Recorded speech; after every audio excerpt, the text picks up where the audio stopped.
Welcome, musicianship live. A pot of burning body. What? My OG boys. It's truth. It's truth, man. Definitely go back. We do go back. It's so cool to have you, and I really mean that. So cool. Thank you for having us. Yep, and even this cool magical place, like technically you were the first band to record here with me, even though this wasn't even built yet, right? Yeah. And that's actually my first question, because that was like this goofy, like fun, stupid ass thing we were asked to do, right? I'm talking about Turn Down for What? Right. Pop Goes Punk. Sure. Excuse me, the biggest song on the record, Cut. Yeah. Truth. We had the biggest joint on that shit. Truth. Yeah. That's it. And It was. we did the video, which is just ridiculous. Ice-T in the video in the strip club, right? And Queens, New York. that was huge, and that got taken down. And now I've seen it on YouTube, but it's not the label's YouTube. It's random. not. It's like some random kids, right? Somebody ripped it. Someone ripped it, and it's still huge. It bothers me to this day. Right? It's still, even though it was canceled on YouTube, People, it was still huge on this kids, like random kids thing. We do these interviews, and we're largely, there's probably a lot of band kids in the audience, this and that. I really want to encourage people to send in questions on the stream. I'd love to steer these interviews towards band stuff, like advice for bands, like answering questions for younger bands. Oh, that'd be cool. You know? That's great. Because I feel like it's a lot of our audience is younger kids in bands Nice. that are looking to a producer and his friends and his guests and his artists alike, how to answer some of the difficult questions when you're in a band. When timing, when is like the right time to do X, Y, and Z? You know what I mean? Some of the things, it's a culture, and we've all learned the hard way, right? I mean, you could look back and go, we made this decision, that decision. It's hard, right? Yeah. Let's get into that. Let's say you had I don't know, kids, or let's say you had really good friends that were just jamming in a garage, or putting tracks together on a DAW, and things were vibey and things were cool, and they were just we want to do this for real. We want to take this band seriously, and we feel it's connecting, and and these are your boys. Like, I'm trying to paint a picture. Mm-hmm. These are your boys. It's like, what could we give them? What advice could we give them to just get out of the garage, and what to focus on, what to prioritize? I think that's the thing right there, is just priorities and setting goals, like having communication between members, and just, setting goals for the band as a unit, and making sure everybody's on the same path. Like, because sometimes you talk to other members and you're like, I didn't even know that's what you wanted to do. You know what I mean? Communication. Yeah, communication is the biggest thing, especially when you're working with other members, and so I think that would be my biggest advice. Is just I think it's interesting because when we were printing, we were just kind of touching on that kind of subject, and it's like when me and you were talking, we were saying.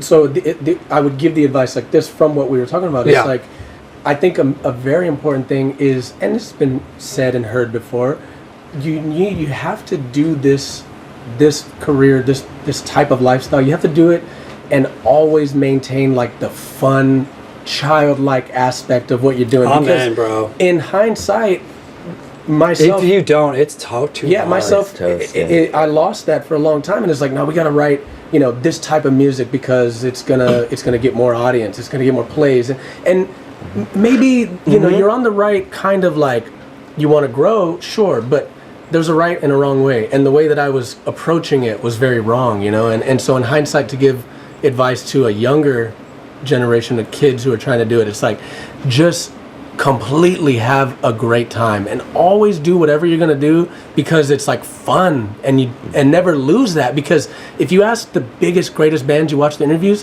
when they talk about like this album became revolutionary, it was a statement of, like, it made this type of music born, and they never knew they were doing that. They were just doing what they wanted to do to have fun. The clothes they were wearing was all I had. Like, this is what I just like this and I like that, and I put it together. Like, they just did it because they thought it was fun and it was cool, and then it becomes something. But don't ever try to make it something.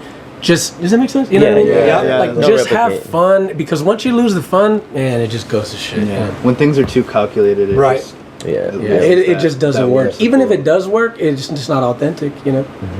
Just fake it. So what would be smart for someone that wants to get out of the garage to focus their priorities on? You know, is it, I hear the expression, talent versus tenacity? Should they just be rehearsing and trying to be the sickest live band ever? Should they be focusing on socials? And I guess the easy thing is to just say yes, everything. But I mean, would we put a priority to any of that? These thoughts of what these kids are. I just imagine these kids are thinking, well, what do we do next? No, you have to prioritize your craftsmanship, like your musicianship, because you can become the biggest social thing, but once people go see you and they realize that you can't play your instrument, you have to have the chops that your social media account absolutely have something to back it up. For sure. Yeah, for sure. If your music doesn't translate live the way that you have it sounding in studio, then people aren't gonna dig it. Like, it's not gonna be the same effect, even if you are massive. Yeah. Focus on your craft definitely first. Get that solid. You said something to me a long time ago about having like a band, even if you don't like them, having undeniably like saying that they're good. You know what I mean? Like, you know, you go, like, I can go see a country guy, and even though I don't really dig it that much, I could still be like, that guy's super talented at what he does. And so when you have that undeniability, then that's when stuff starts happening. And that will translate and connect to everyone. Yeah, definitely. Right. I relate to that too. There's plenty of things, movies, sports, everything. And I'm like, okay, that's not my thing, but, I identify, that's legit. Yeah. You give credit where credit's due. Absolutely. Talent. Yeah. Absolutely. When you see anybody who's mastered their craft, it's just like such a beautiful thing, even if you don't understand it at all. Like, just seeing somebody who has that level of like mastered their own, you know. It's just beautiful. I've sat there and watched. Anything, I mean, we've all watched guys with the tin cans on the street, and they're just incredible, you know. And you just like watch them, like, golly. And then at a certain point, you have to figure out how to stand out, I think. And look, I say this because I thought this very much about your band. Because, I mean, initially, you know, when we were, you know, the original art, we first would hang out in UABB at the machine shop in Belleville. It's like, I was actually impressed with the whole suits thing. I remember I was always saying that to you guys, like, oh, I think that's smart for you. And I wouldn't say that not for the next band, but it's like, that was cool, gangster, this and that. I always thought that was a good decision. You know what I mean? And now, with retrospect, looking back, I mean, you're not doing it now. That's fine. But would you have changed that? Do you think that was a bad idea? That's a tough one. I guess nobody's ever really asked that. I think it definitely helped to stand out, and I wouldn't take it. I wouldn't take it back. No, definitely. Even though, as much as we hated it, like just dude, I remember seeing you on some Warped Tour and some 105 shit, with the humid somewhere, and I'm like, I just felt so bad for you guys. Everybody would be like, "What are you doing?" I was so impressed, but I was like, oh, ow, that's gotta hurt. We wouldn't have done Turn Down for What with Ice-T if we hadn't worn the suits, because that's what drew him to the band originally. I remember him specifically saying that's what got him. He was like, who are these people? His exact words, I believe, were, who are these Backstreet Boy looking motherfuckers on this metal tour? And he was like, I gotta watch this, at least a song. And he said when he watched the first song, he was like, okay. That makes so much sense, dude. Yeah, so no regret. So would you ever reunite with the gangster suit? Has it ever been mentioned? We joke about and it. Back the fuck up. What was the decision to not do that? How did that come about? Because we haven't even hung out in like fucking years. I guess. Tell me. 4th album. I guess there was no like definitive like, we're gonna change and do this. It was like frustration for years. Building to like, fuck these things. There's a tea kettle, just ready. And we were finally like, do we have to do this anymore? It's like, no. Is it necessary? So Do you want to? No. were there people around the band at that time of decision? This is part of the theme of this interview. Were there people around at the time of that decision? Managers, record company people chiming in with affecting that. No, it was our decision. Yeah, they didn't care. They were just like, it's already to that point where we had grown from that about as much as we were, and they were just like, you can do away with it, whatever, and change the vibe. You know how I feel? I feel based on the theme of this talk and how it started, how Danny started it. Like, enjoy the ride. If you're not enjoying the ride anymore, I think the suits were dope as fuck. From my standpoint, the producer guy, you stood out. We're talking about how bands set. You stood out. It was cool as shit. You guys wore it well. That's not going to work forever. Kiss needs to take off the makeup. You know what I'm saying? Like, sure, it's got to happen. Yeah. And it's your ride. It's your fucking ride. If people were like, play a show with the suits and like they just want, I would wear it. Like, okay, if you guys would enjoy it, Or I'd like a wear it. special reunion. See, you just started that fire. Damn, you shit. you put it out there. Better go stop If anyone comments about the suits, I'd be very impressed. I feel And like are at we least- getting anything, bro? Absolutely. We got a few questions. Let's turn it over to Preston. Updates on a new album or a new single dropping soon? If people want Yes. to know. Yeah, actually, we turned in a song that's done. And Getting worked on. It's getting worked on. Yeah, getting finalized. It'll definitely be out this year, along with a new album coming early next year. So, yeah, definitely. We're writing constantly. We're all in town, so it's easy to get together and write and jam. Yeah, so that's it. Okay. I have another one here that says, update on how you got asked to play The Gathering. Oh my god, that was. Whoop, whoop. Well, we played one previously. We did play. We played the one in Oklahoma, and I think that's kind of what started the relationship. We did well, and that's just a whole nother culture, which is crazy. Being accepted into a whole different culture that usually It's great. Yeah, it was great. Yeah. Can you explain it to me and the audience? What it is? What's different? Is this a festival? Festival that the group ICP puts on. Oh, right on. And I guess every year or whatever.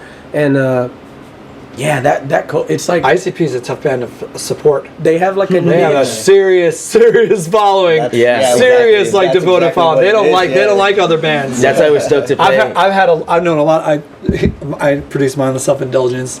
They were talking about the intimidation of supporting that band. Yeah. Yeah, we're just glad that Like- they enjoyed it. Like, We felt the same way when we were going to play it the first time. They like we were hearing all these like, if they don't like your band, they'll like Throw trash. No, I think the throwing trash is if they do like you, or I was. Makes sense. Yeah, it makes sense. they I was like like, it. That's good. They love it. some guy who was like well respected in their community, like out of the blue, just gets on stage and like introduces us and like likes us, and I guess he had like the cred, with that whole world. Okay. And he introduced us, and I was like, "What's going on? Like, what? And sure." And like my friend, who's like, big into that world, he was like, "Dude, this dude's announcing you." He was like, "That's like a bonus, like head start." He was like, "Let him say whatever he wants." And I was like, "Well, great, sheesh, sheesh." Yeah. So, And it was good. It was good. They seemed to be receptive, and we just we're hoping for similar. yeah. So that one was Just because we won them once, you still got to put in work. I don't know. And they're big tours, I'm sure. Yeah. Right? There's a decent That's a audience. huge. Well, it's just a one festival. It's a festival show. Yeah, the main one. Oh, that's right. It's Yeah. you said it A was whole bunch festival. of people come out. And Sick. I think it's like camping, right? Yeah. There's like it's like a it's like 10,000. it's crazy. Insane clowny festival. Exactly. It's gonna be fun. Is there more questions from the audience? Will there be any sort of anniversary tour bringing back a full album live or just a classic set, perhaps bringing back the tuxedos / suits? Damn. There it is. There it is. I fucked you guys up, man. I'm sorry, bro. I fucked. We always. Let's try to do it like in the winter. It's nice and cool. 110 degrees in the suit. No, We're seasonal with the suits now, fellas. Right. I don't know.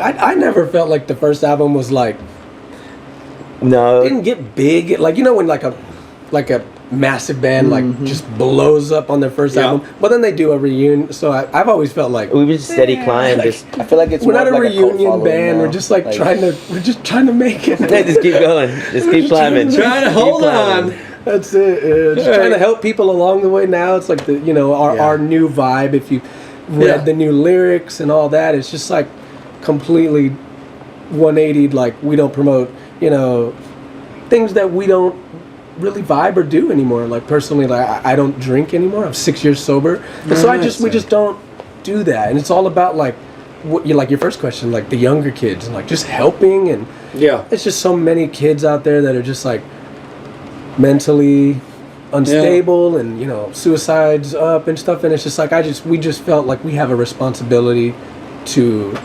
attend to that. Just like Empower that so we can lessen that kind of. That is fucking awesome. Yeah. And I can't top that.